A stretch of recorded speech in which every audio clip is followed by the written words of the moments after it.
स्वाधार योजना 2025-26 तर यावर्षी जो म्हणजे डिसेंबर 2024ला GR आल्यामुळे भरपूर ठिकाणी म्हणजे भरपूर जे ऑफिस आहे महाराष्ट्रामधील समाज कल्याण यांच्यामार्फत जी डॉक्युमेंट लिस्ट देण्यात येत आहे त्यामध्ये भरपूर सारे असे कन्फ्युजन आहे की जे विद्यार्थ्यांना समजत नाही आहे आणि आपल्याजवळ अशाबद्दल एक परिपत्रक आलेलं आहे जे अमरावती समाज कल्याण ऑफिसला नोटीस बोर्डवर लावण्यात आलेला आहे। तर यामध्ये जे फॉर्म भरल्यानंतर तुम्हाला ऑफिसला डॉक्युमेंट्स द्यायचे आहे अशाबद्दलचे एक परिपत्रक आहे। तर अशाबद्दल तुम्ही ज्या जिल्ह्याला फॉर्म सबमिट करणार आहे तिथे सुद्धा परिपत्रक लावलेले असेल।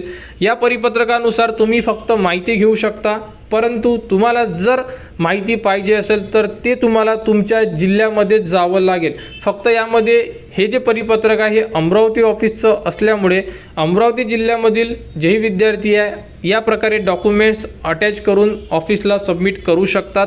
परंतु अदर डिस्ट्रिक्टचे असेल डॉक्युमेंट्स सेमच आहे, परंतु तरीसुद्धा तुम्ही तुमच्या ऑफिसला एकदा व्हिजिट करा, त्यांच्याकडून अशाच बद्दल नोटीस बोर्डवर डॉक्युमेंट लिस्ट लावलेली असेल त्यानुसार तुम्ही तुमचे डॉक्युमेंट्स ऑफिसला सबमिट करा। तर बघू शकता भारतरत्न डॉक्टर बाबासाहेब आंबेडकर स्वाधार योजनेअंतर्गत तपासणी सूची अर्जासोबत आवश्यक स्वाक्षांकित मूळ कागदपत्रे। तर यामध्ये सिरीज वाईज तुम्हाला डॉक्युमेंट सांगण्यात आलेले आहेत। तर आपण संपूर्ण जी अपडेट आहे या व्हिडिओमध्ये बघणार आहे। तर बघू शकता एक नंबरला काय सांगितलेलं आहे, ऑनलाईन अर्जाची हार्ड कॉपी, जो फॉर्म तुम्ही ऑनलाईन भरणार आहे त्या अर्जाची तुम्हाला हार्ड कॉपी सबमिट करायची आहे। विद्यार्थ्यांचे जात प्रमाणपत्र 2 नंबरला म्हणजे कास्ट सर्टिफिकेट, उत्पन्नाचा दाखला 2026 पर्यंत वैध असला पाहिजे 3 नंबरचे डॉक्युमेंट्स, अधिवास प्रमाणपत्र म्हणजे डोमेसाईल व रहिवासी दाखला अशाबद्दलचं यांनी 4 नंबरला सांगितलेलं आहे। बोनाफाईड आणि प्राचार्याची सही आणि शिक्का असणं गरजेचं आहे म्हणजे बोनाफाईड सर्टिफिकेट। मागील वर्षाची गुणपत्रिका मागितलेली आहे ज्यामध्ये 50%च्या वर तुम्हाला मार्क्स असणं गरजेचं आहे। उपस्थिती म्हणजे प्रेझेंटी सर्टिफिकेट, TC जेही एज्युकेशन तुम्ही लास्ट कंप्लीट केलेलं आहे, जसं की 12वी केली असेल तर 12वीमधून तुम्हाला TC म्हणजे शाळा सोडल्याचा दाखला, जे तुम्हाला ट्रान्सफर सर्टिफिकेट आपण एक कॉलेज सोडल्यानंतर किंवा शाळा सोडल्यानंतर तुम्हाला ती मिळत असते तर ती तुम्हाला द्यावे लागेल। 5 किलोमीटरचे प्रमाणपत्र जेही तुमचे कॉलेज महानगरपालिकेच्या अंतर्गत येते किंवा नाही आहे याबद्दलचं प्रमाणपत्र, भाडे करारनामा, घरमालक व भाडेकरू यांचे ॲफिडेविट म्हटलेलं आहे आणि ॲफिडेविटच घेत आहे, नोटरी वगैरे घेत नाही आहे अमरावती जिल्ह्यामध्ये सुद्धा, फक्त याबद्दलचं एक ॲफिडेविट घेत आहे आणि विद्यार्थ्यांनी ॲफिडेविटच द्या जर तुम्ही अमरावती जिल्ह्यामध्ये असाल तर। घरमालकाचे इलेक्ट्रिक बिल 11 नंबरला सांगितलेलं आहे, घरमालकाचे आधार कार्ड 12 नंबरला। त्यानंतर डॉक्युमेंट्स बघू शकता तुम्ही, स्थानिक रहिवासी नसल्याबाबत, भाड्याने राहत असल्याबाबत तसेच कोणत्याही शासकीय वसतिगृहात प्रवेशित नसल्याबाबत याची पाहिजे विद्यार्थ्यांना नोटरी, आणि नोटरी करणं हे अतिशय गरजेचं आहे कारण की हा जो पॉईंट आहे हा GR मध्ये सुद्धा नमूद केलेला आहे की नोटरीचा उल्लेख सुद्धा करण्यात आलेला आहे। तर हे डॉक्युमेंट्स आहेत 13 क्रमांक।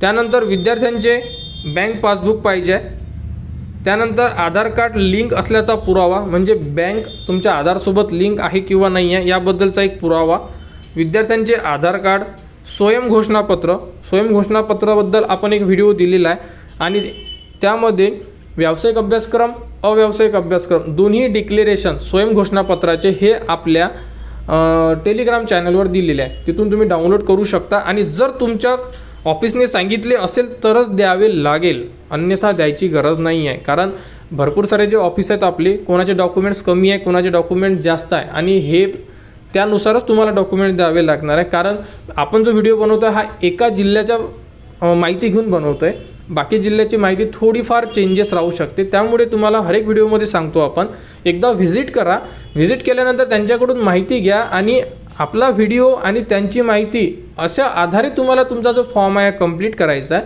डॉक्युमेंट्स अटॅच करून ऑफिसला सबमिट करा।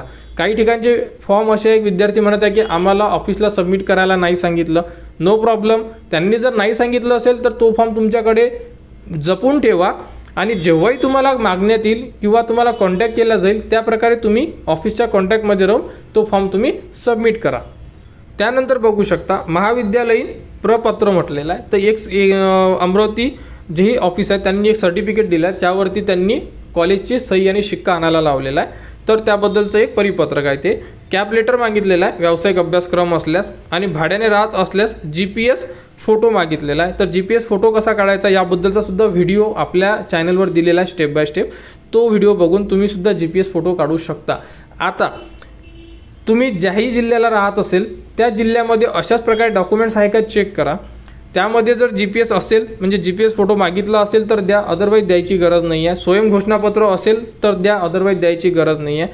अशाबद्दलची ही माहिती आहे. आणि तुम्हाला संपूर्ण जे डॉक्युमेंट्स आहे हे झेरॉक्स प्रतीमध्ये द्यायचे आहे. तर यामध्ये संपूर्ण अशाबद्दलची जी माहिती आहे ही देण्यात आलेली आहे. आणि यामध्ये भरपूर सारे विद्यार्थी असे सुद्धा आहे की जे वसतिगृहाला राहतात परंतु त्यांना डॉक्युमेंट्स कोणते लावायचे याबद्दलची यामध्ये एक माहिती दिलेली आहे. आणि ही संपूर्ण जी माहिती आहे ही माहिती म्हणूनच तुम्ही फक्त ऐका. तुम्हाला तुमच्या ऑफिसला विचारावंच लागेल की आम्ही डॉक्युमेंट्स कोणते द्यायचे. खाजगी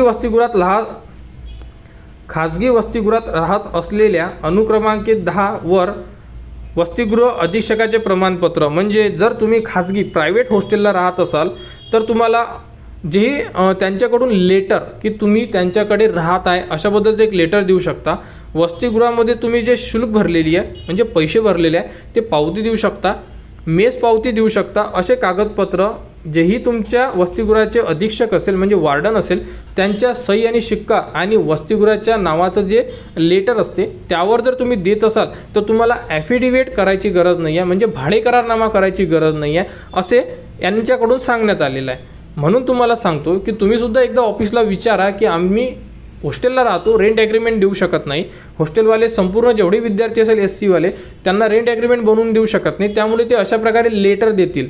तर ते तुम्हाला चालणार आहे का, म्हणजे आपल्या ऑफिसला चालणार का, अशाबद्दल इन्फॉर्मेशन घ्या आणि तुमचे फॉर्म लवकरात लवकर सबमिट करा. सध्या तरी 30 तारीख ही लास्ट डेट देण्यात आलेली आहे. डेट वाढली तर माहिती देण्यात येणार, परंतु ट्राय करा की तुम्ही 30 तारखेच्या आत तुमचा फॉर्म सबमिट करू शकता. तर स्वाधार योजना 2025-26 बद्दल ही एक अपडेट होती. यानंतर जीही अपडेट येईल ती तुम्हाला आपल्या चॅनलवर देण्यात येणार. त्यासाठी आपल्या चॅनलच्या कनेक्टमध्ये राहा, चॅनलला सबस्क्राईब करा व हा व्हिडिओ इतरांपर्यंत शेअर करा.